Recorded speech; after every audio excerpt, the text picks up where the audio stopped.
Hey, what is going on, guys? Welcome back to the channel, and in today's video I'm going to be discussing fans' expectations of UFC 300 being absolutely ridiculous, and how even though everyone is saying UFC 300 is one of the worst cards and it's a complete fumble, I secretly believe UFC 300 is one of the best cards of all time and is flying under the radar. Let's get right into it. So the first thing I want to discuss in today's video are the fans' expectations of UFC 300. So what we've kind of seen from the MMA community is a lot of people, and I'm not going to say who, but a lot of MMA YouTubers have been saying UFC 300 is ruined. UFC 300 is an abomination. And they're listing all these different fights that have been announced for UFC 300 and saying these are not UFC 300 worthy fights. UFC 300 needs to be all mega fights, all spectacle, all incredible fights. It needs to have 5 title fights on it, 7 title fights on it. Every single fight needs to be a #1 contender fight of some sort, a legend versus a legend, a champion versus a champion. John Jones, Israel Adesanya, Khamzat Chimaev, Brock Lesnar, Charles Olivera, Islam Makhachev, Khabib Nurmagomedov, Conor McGregor. They're expecting all these different fighters to be on a singular UFC card, and that is simply impossible. I mean, they're literally expecting Khamzat Chimaev versus Shavkat Rakhmonov to open up the early prelims. MMA fans are expecting, people to go into the time machine and bring back prime Brock Lesnar to fight Daniel Cormier finally. John Jones versus Francis Ngannou. Conor McGregor versus Nate Diaz III or Michael Chandler. Dustin Poirier, all these different fighters. It's simply impossible to have that many high-level, high-draw fighters on the exact same pay-per-view card. It's simply impossible. And these expectations have no basis. They have no grounding. They're completely made up, and they're delusional. Now, the second thing I want to discuss in today's video is where exactly did these expectations come from? And the answer is Dana White himself and the MMA community as a whole. Dana White has set a precedent and set a narrative for UFC 300 by saying, oh, you guys aren't going to believe what the early prelims are going to look like. You guys are going to be looking at the early prelims and saying, that's a fight that could headline a pay-per-view. That's a fight that should be on the main card. Why is that on the prelims? That's not an early prelim fight. What you can expect is the first prelim of the night for you to be going like, holy this is the first prelim of the night? This is insane. This isn't even right. These two shouldn't be on the first prelim of the night. That's how good 300 is going to be. And Dana White kind of went on a media tour saying comments like this, making comments like that, and that's led the MMA community to believe this card is going to be otherworldly. It's going to be the most insane card ever. It's going to have all these different megastars on it. It's going to sell 10 million pay-per-view buys, 7 title fights, a title fight for every division, double champions, legends, all these different fighters on the same card. It's simply impossible to do. And we have to look back at Dana White.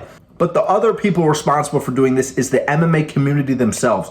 MMA fans have thought, they put this together in their head that because it's UFC 300, therefore it has to be, UFC 280, 294, 295, 290, all of those cards combined into one mega card that's going to be the most insane stacked pay-per-view card of all time. That is completely the MMA fans' fault, and they've done this to themselves by creating these false narratives in their head. MMA fans have convinced themselves that this card is going to be better than any other card of all time.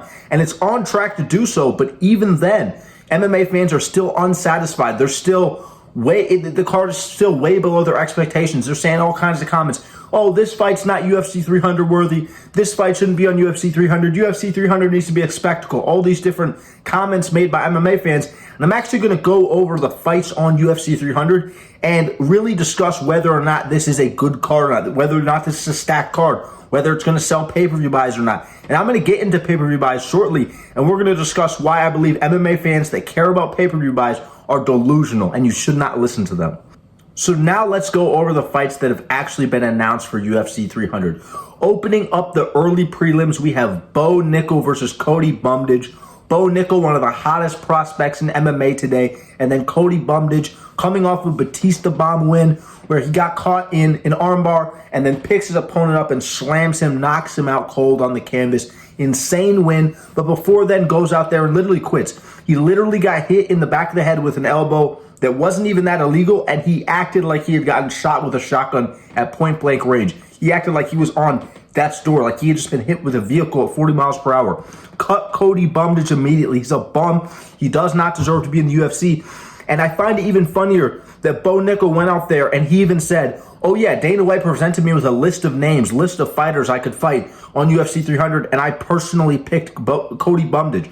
That only proves that Bo Nickel is being protected by Dana White, he's being protected by himself, and he's not willing to take even super low-level matchups. Cody Bumdage does not deserve to be in the UFC. It's not even like he's taking matchups a step above Jamie Pickett, like a Shadrikwas Dumas, not even a fighter like that.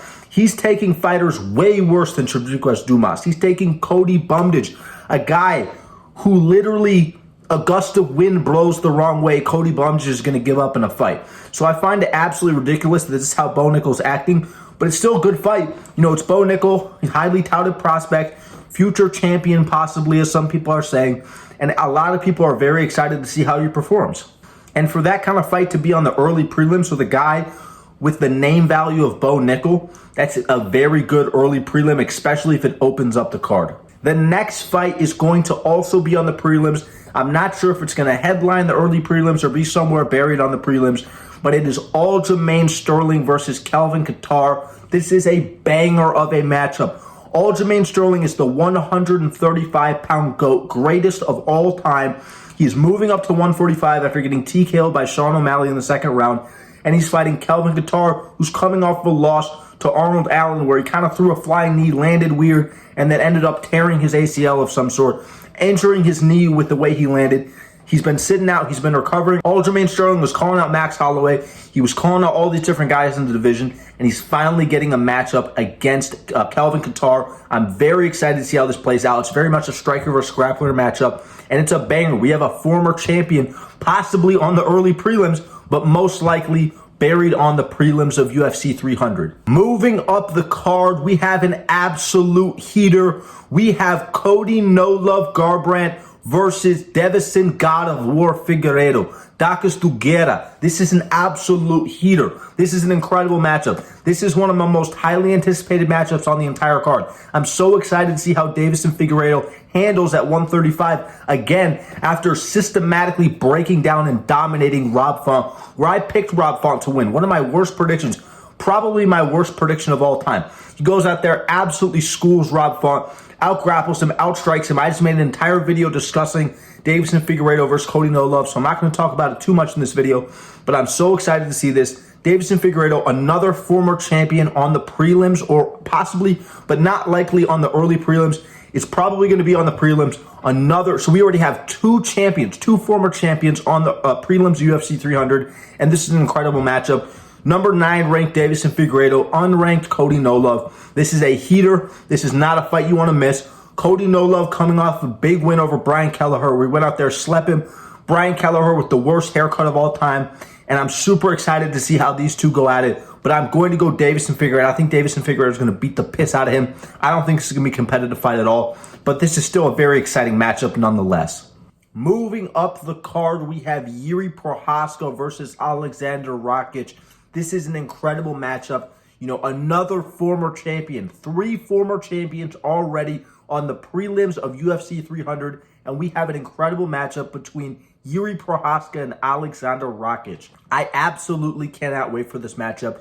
Jiri Prochazka is one of the most exciting fighters in all of MMA history, arguably the most exciting fighter in MMA history.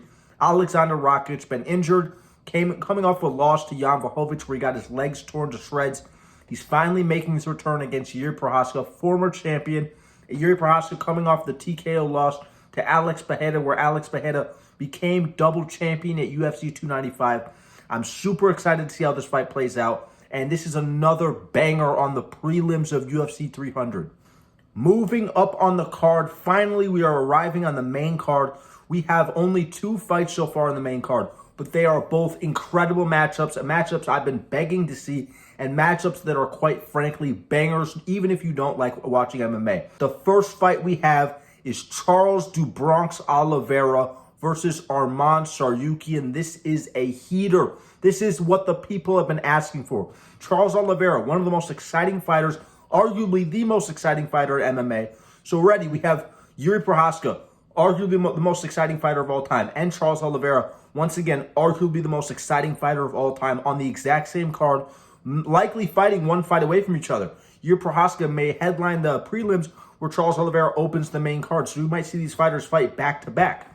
Charles Oliveira is coming off of the destruction. In fact, both fighters are coming off of the destruction of Beneil Dariush. And both of them went out there, finished him in the first round, dominated him. Super easy victories. You know, both of them share a common loss to the current champion and pound-for-pound king, Islam Makhachev. Arman Tsarukyan fought Islam Makhachev on short notice in his UFC debut at 22 years old, many years ago. And Charles Oliveira, 2 fights ago, fought Islam Makhachev at UFC 280, where he got dominated and finished, where Islam Makhachev was finally crowned the lightweight king. The winner of this fight will likely be facing Islam Makhachev over the summer, unless Islam Makhachev decides to fight Justin Gaethje at that time. But there's some reports Islam Makhachev will be fighting before UFC 300, even possibly before Ramadan, which would be absolutely insane. And I really hope that happens. But this is once again another banger. It's a #1 contender fight. Winner gets a title shot on the opening up the main card of UFC 300. This is incredible. The final fight on UFC 300 that has been announced as of now is Yan Xiaonan versus Wei Li Zhang. Yan Xiaonan coming off of the knockout of Jessica Andrade. Obviously not the best win. Jessica Andrade is kind of a bum, but she clearly is the #1 contender. She deserves the next shot, and this is going to be an absolutely incredible matchup. Wei Li Zhang, the most exciting female fighter of all time, is coming off of statistically the most dominant title performance of all time, where she absolutely murked Amanda Lemos. I believe at UFC 290, I'm not sure.